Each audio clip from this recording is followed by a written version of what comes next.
בוקר טוב, כמו שאומרים.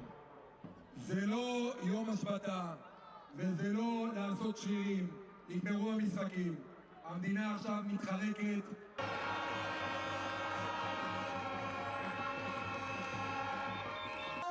חשוב להם, עוד נשארו אנשים שידברו עבור האזרחים.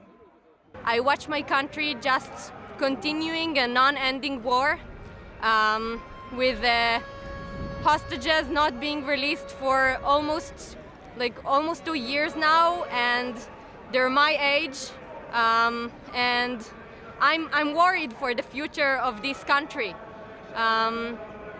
And I think it has to stop. We have to change direction. We have to stop the war and to try and keep the democracy and the roots of the moral conscience of our nation, of our state. אנחנו רוצים דבר אחד, נבצרות עכשיו! נבצרות עכשיו! There have been extreme police violence. They're taking control of the police. They're taking control of the army. At the moment, they went back to a war that has no necessity to be there, just in order to keep their seat and to bring the minister, the ex-minister of police back, Itamar Ben-Gvir, who is a settler, in order to continue their takeover by passing the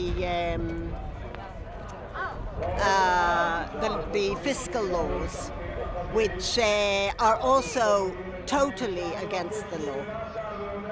And against the people. So that's why I'm here. Very angry, very, very, very upset.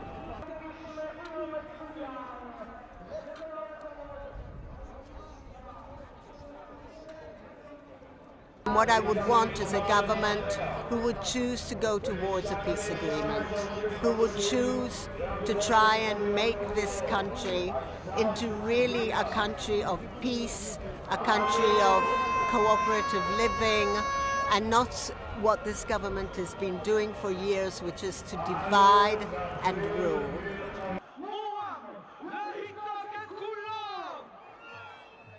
אנחנו צריכים להיערך להשבתה מוחלטת של המשק ללא הגבלת זמן. היה מקבל דולרים מאל-קאעידה!